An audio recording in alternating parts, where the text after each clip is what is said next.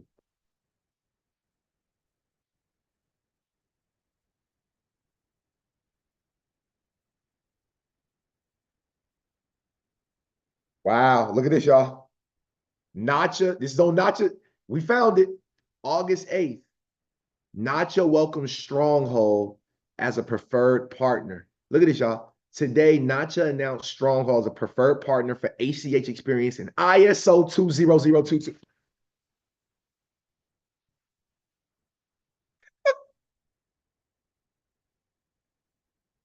Look at that, y'all. Look, y'all, as always, drop the mic. Drop the mic, man. Drop the mic. Congratulations. Shout out to TJ Patterson, man. Sheesh. Shout out to TJ Patterson.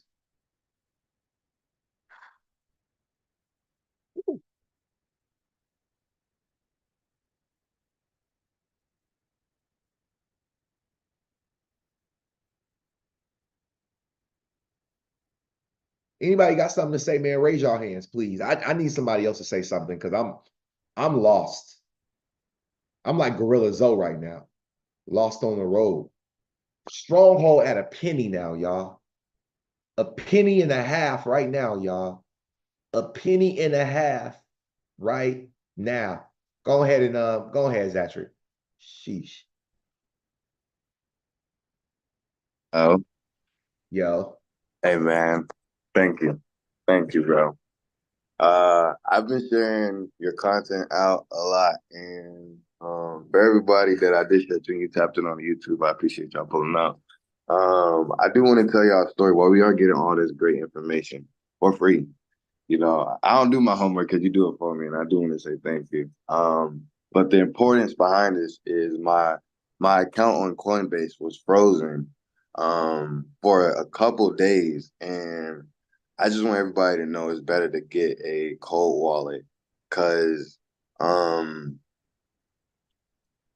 wasn't able to buy or sell anything. Even it was for a long time, and even though it was a couple days, it still felt like forever. And not to have the ability not to sell or buy anything, it sucks. So I would tell everybody to get a cold wallet just so you have access to everything that you can get while he's giving us this great information for free, because you don't want to ever not have the ability to be in control of your money. Amazing. Hey, I wanna highlight one of our blockchain strategists here in Coffee and Crypto Network. Sana, she actually just said it. She said, "This is why I don't recommend them on the boot camp." Sana talked a lot about we talked about exchange on the boot camp that we do for 6 weeks. We talked about exchanges and different things. And Sana literally said that she told people this being the reason why. And it's crazy that 2 weeks after having that conversation, you're now saying that you're experiencing this. And it's like, man, success leaves clues, and also and I consider that a success, bro, because now you know how to move and operate, and that's what I mean by you now have experience other people don't have, and people will pay you for that experience, brother. You know what I'm saying, good brother? Because Yeah. you have something that they don't have, Yeah. and that's what we have here at Coffee and Crypto that's very Right. special for us. So anyway, I appreciate you for sharing that story and also for letting us know, man. Thank you. Thank you. Most definitely. I'm gonna call up Monifa.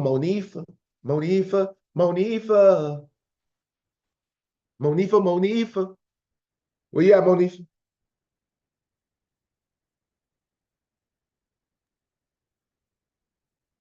Where my boy Devontae at? Where Monifa at? Can you unmute, bro?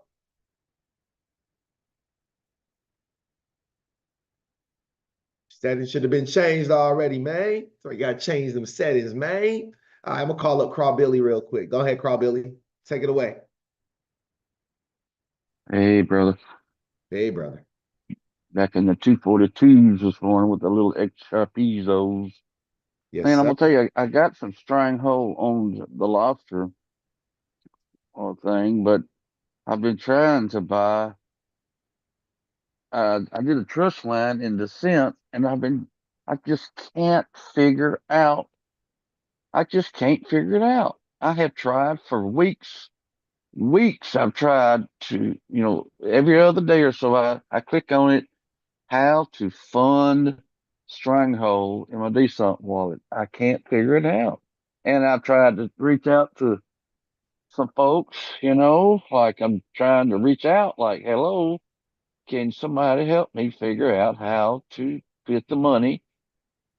Geesh, man, I just can't figure it out. So, oh, there ain't no telephone numbers. So I've reached out, man. I don't know. So here we go. I'm reaching out.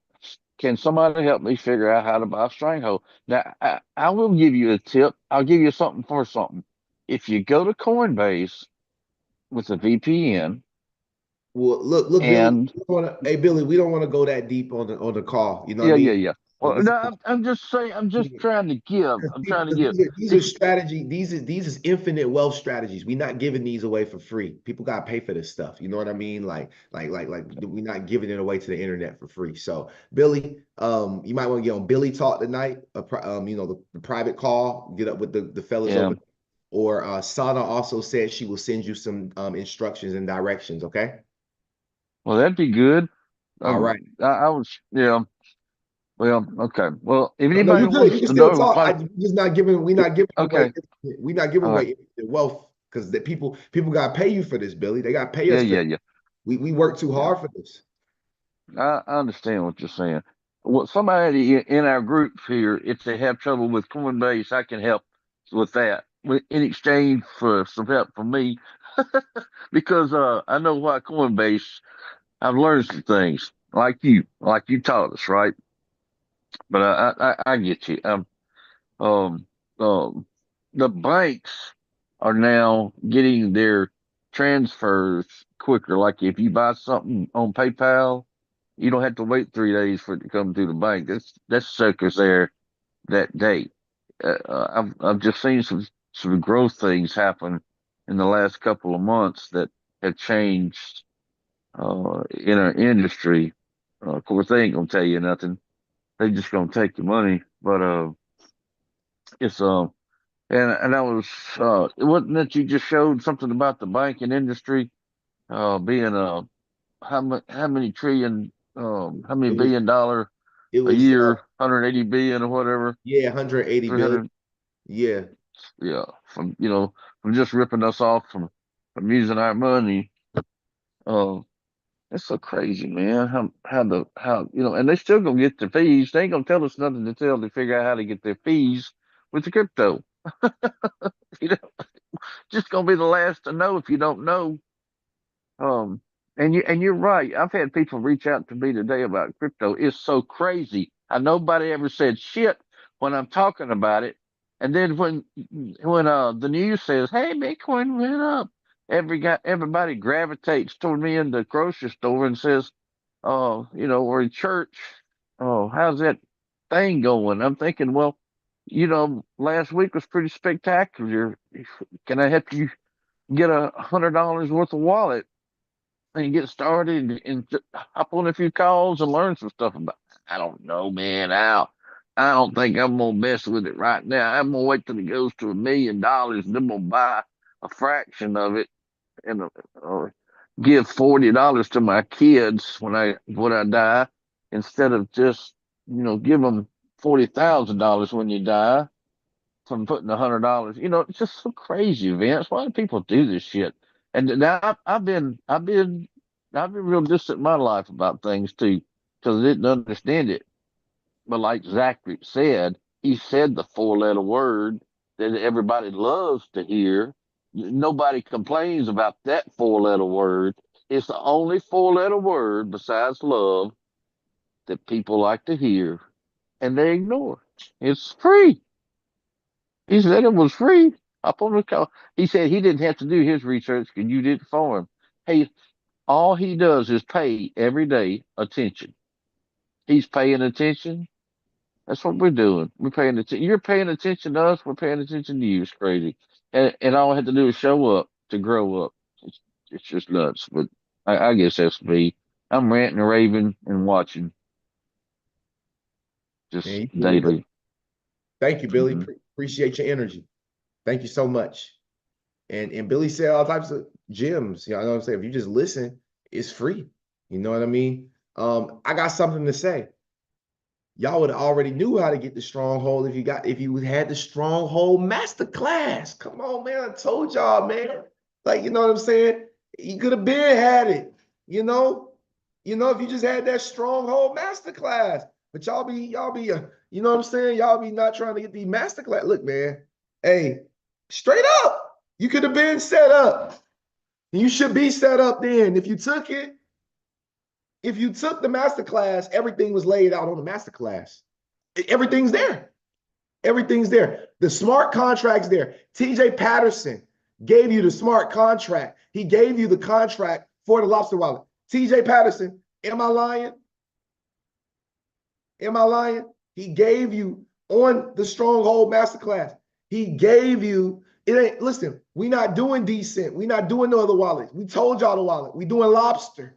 We're doing lobster. I don't know nothing about decent. You trying to do decent. That's what I'm trying to tell y'all. Y'all doing other stuff that has nothing to do with what we've taught.